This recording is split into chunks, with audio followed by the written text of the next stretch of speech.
Hello students, today we will do a problem on bank reconciliation statement. In my last class I have discussed the principles of the BRS, why we add something and why we less something with the balance given to get the balance of the other book, such as মানে আমার ক্যাশবুকের balance যদি দেওয়া থাকে আমি পাসবুকের ব্যালেন্সে পৌঁছবার জন্য আমি কী কী অ্যাড করছি, কী কী লেস করছি, কোন কোন ইভেন্টে, এই নিয়ে আমি ডিটেলসে আলোচনা করেছি। আজকে তোমাদের আমি একটা অঙ্ক, দেখো তোমাদের স্ক্রিনে দেওয়া আছে, স্ক্রিনেতে সেই অঙ্কের আমি তোমাদের করাচ্ছি। ওকে, লেট আস স্টার্ট। দেখো এটাতে দেওয়া আছে, দেখো ক্রেডিট ব্যালেন্স মানে আমাদের ওভারড্রাফট ব্যালেন্স ক্যাশবুকে 11,500। আচ্ছা, প্রোফর্মাটা আমি করে রেখেছি। প্রোফর্মাটা এভাবে হয়, in the books of measures Rana brothers PRS ওপরে লেখা হয়, অ্যাজ অন ডেটটা দিতে হবে, কারণ কোন ডেটে আমি রিকনসিলেশন স্টেটমেন্টটা করছি দ্যাট ইজ ইম্পর্টেন্ট। তো ওভারড্রাফট ব্যালেন্স মানে কি, আমার ক্রেডিট ক্যাশবুকে তো আমার ক্যাশ কলাম আর ব্যাঙ্ক কলাম, আমরা এখানে রিকনসিলেশন স্টেটমেন্টে ক্যাশবুকের কথা যেটা বলছি সেটা all related to the bank column. Bank কলামের ব্যাপারে যে আমরা এন্ট্রিগুলো করেছিলাম সেই এন্ট্রিগুলোর নিয়ে আমাদের আসল কনসার্ন এখন। তো ওখানে ক্রেডিট ব্যালেন্স দেখাচ্ছে মানে কি, ক্যাশবুকের ক্রেডিট সাইডে ব্যালেন্স হয়ে আছে মানে কি ব্যাঙ্কের, তার মানে ওভারড্রাফট হয়ে আছে। তাহলে ওভারড্রাফট আমি, তাই জন্য আমি এখানে নেগেটিভ ব্যালেন্স লিখছি, তাহলে আমাদের অঙ্কটা করতে একটু সুবিধে হবে, সেই জন্য আমি এটাকে মানে মানে ওভারড্রাফট মানে কি ক্রেডিট ব্যালেন্সটাকে আমি মাইনাসে লিখছি আমাদের বুঝতে সুবিধে হওয়ার জন্য, ঠিক আছে। আচ্ছা, এবার আমরা একটা জিনিস করি, আমি তোমাদের একটু অন্যভাবে এটা করাবো। ধরো আমাদের আগের দিন যেমন আমরা করেছিলাম, আমাদের দুটো বই আছে, ক্যাশবুক আর একটা বই আছে ধরো আমার হাতে পাসবুক।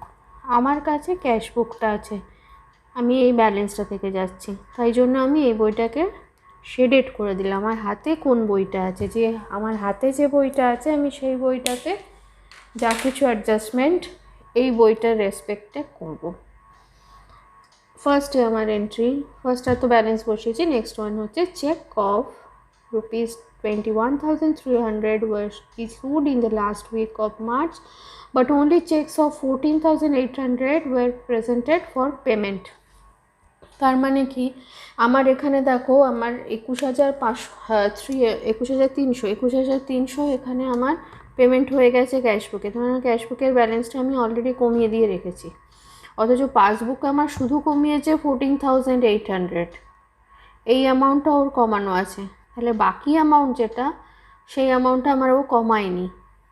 এই এফেক্টটা আমি এর তো যা হয়ে গেছে, যেহেতু আমি এটা ক্যাশবুকের থ্রু দিয়ে যাচ্ছি, তাহলে আমার কি, আমাকে যা কিছু করতে হবে ক্যাশবুকে আমি অ্যাডজাস্টমেন্টটা করব।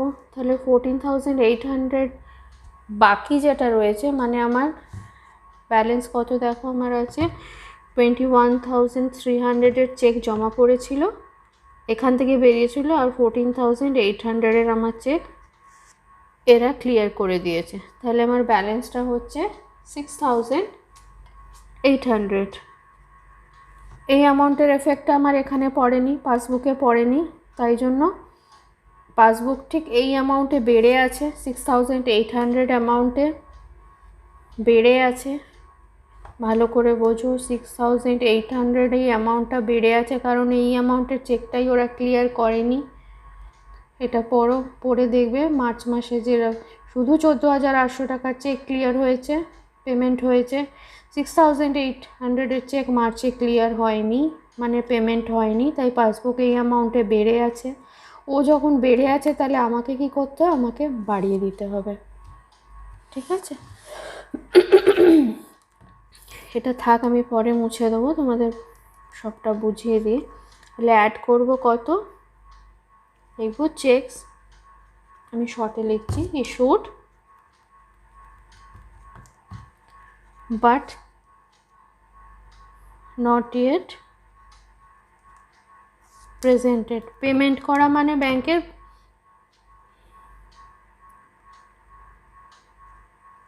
পেমেন্ট মেড বাই ব্যাঙ্ক কত অ্যামাউন্টে 6,800, ঠিক আছে।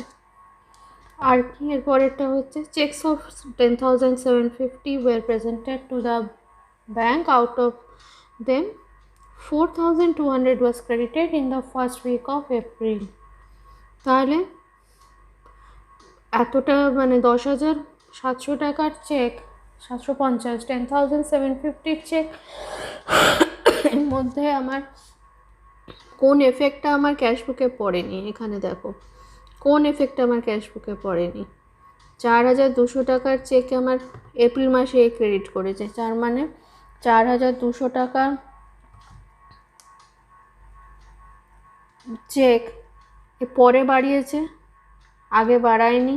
তাহলে এই 4,200 টাকা এখন আমার কমে আছে। এখানে কোন অ্যামাউন্টটা ডিফারেন্স অ্যামাউন্ট দেখবে, আমার দুটোর মধ্যে ডিফারেন্স অ্যামাউন্ট, এখানে 4,200 টাকা আমার difference amount, sorry excuse me, 4,200 টাকা আমার দুটোর মধ্যে ডিফারেন্স অ্যামাউন্ট। এই অ্যামাউন্টের চেকের এখনও আমার রিফ্লেকশন হয়নি পাসবুকে, এটা তাই কমে আছে, তাই আমাকে এখানে কমিয়ে দিতে হবে। যা ওখানে হয়ে আছে আমার হাতে যে বইটা আছে আমাকে তাকে তাই করতে হবে। তাহলে আমি এখানে দিয়ে রাখি less cheques deposited but not yet credited, cheque deposited but not credited by bank,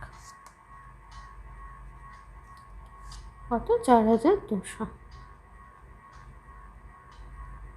যেগুলো লেস করে আমি সেগুলো মাইনাসে লিখবো, আমাদের ক্যালকুলেশনের সুবিধের জন্য এই ব্র্যাকেট করে দেবো।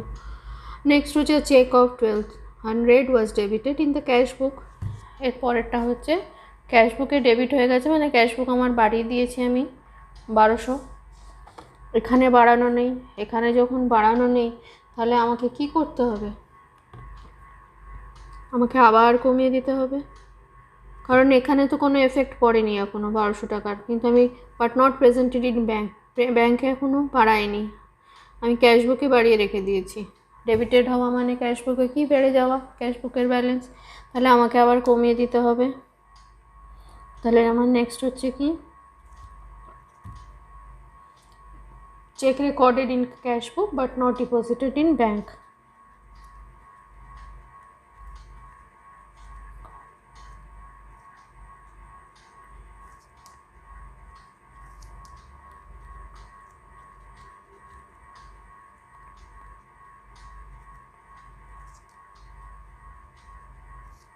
কত amount 1,200।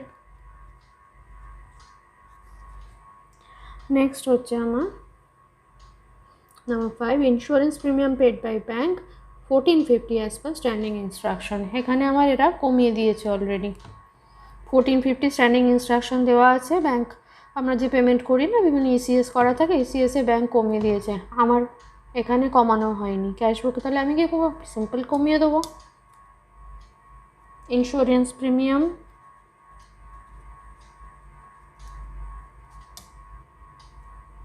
not paid by bank,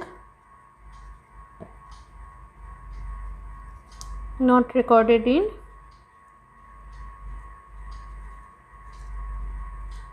CB, ক্যাশবুকে রেকর্ড করা নেই, তাই আমি এখন কমিয়ে দিচ্ছি কত 1,450। নেক্সট হচ্ছে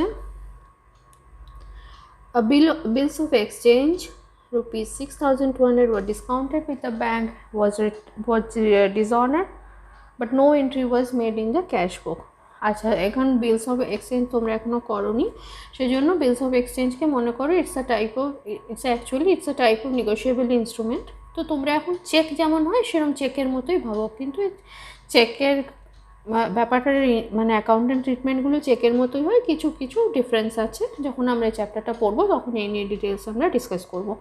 তো এখন তোমরা বিলস অফ এক্সচেঞ্জকে মনে করো একটা চেক, মানে চেক একটা ব্যাংকে ডিসঅনার হয়ে গেছে। ব্যাংকে চেক ডিসঅনার হয়ে যাওয়া মানে কি, ব্যাংক সেটা কমিয়ে দিয়েছে ব্যালেন্সটা, কিন্তু আমার বইয়ে ডিসঅনারের এন্ট্রি ঢোকেনি, no entry was made in cash book. তাহলে আমি আবার কমিয়ে দেবো। তাহলে কত? বিল ডিসঅনার্ড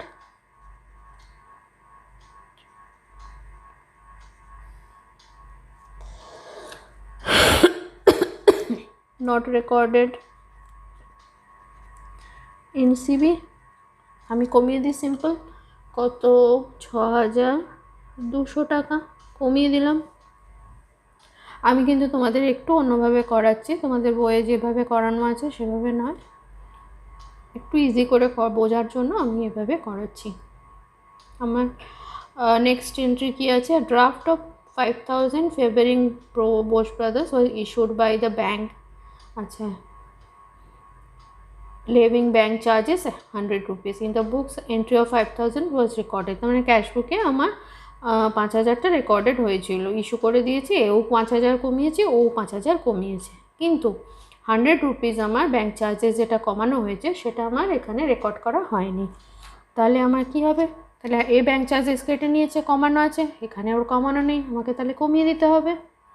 তাহলে আমি কি লিখব? ব্যাঙ্ক চার্জেস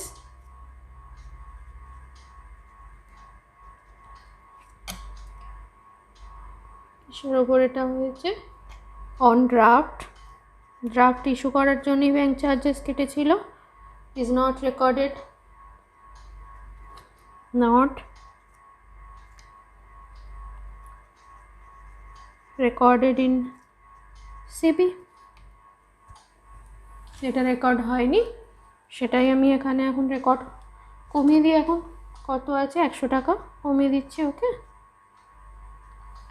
নেক্সট হচ্ছে আমার bank charges for 400 was recorded twice in cash বুক। দুবার ধরে আমি ব্যাঙ্ক চার্জেস কমিয়েছি। আমরা তো একবার ক্যাশ বুক পাসবুকে 400 টাকা কমিয়েছি, এখানে ভুল করে আমি রংলি আবার ডেবিট করে দিই, মানে রংলি ক্রেডিটেড করেছি আমি ক্যাশ বুকে আবার 400 টাকা।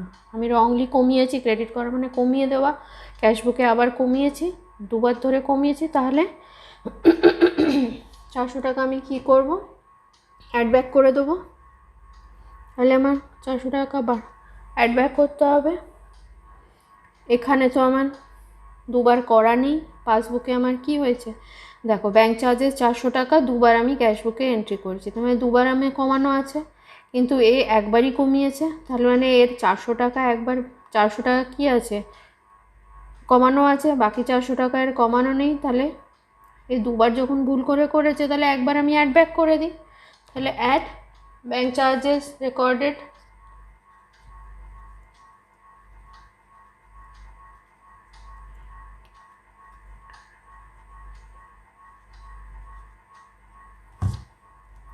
twice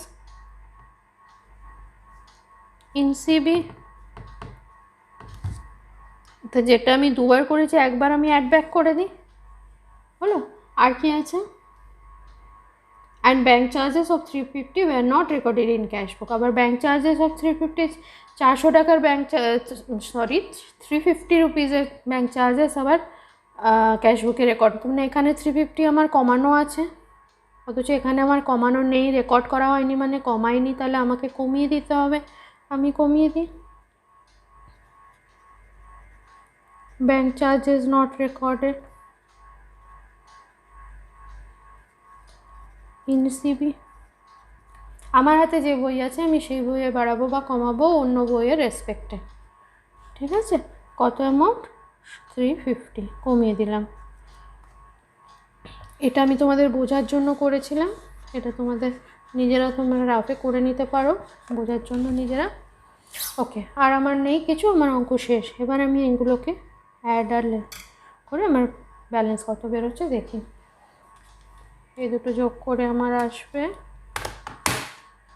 6800 plus 400 7200। ওকে, আর এগুলো সব যোগ করে আমার আসবে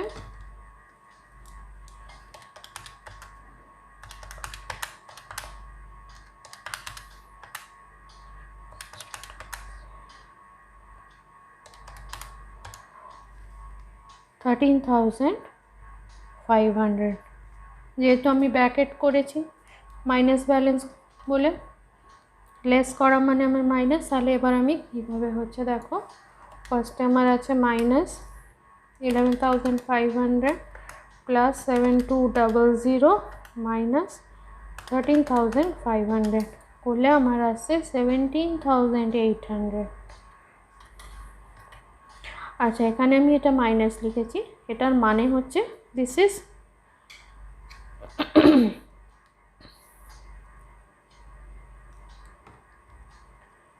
এটা আমার এখানে লিখবো আমি কি, আচ্ছা নেগেটিভ ব্যালেন্স মানে কি, overdraft balance as per passbook.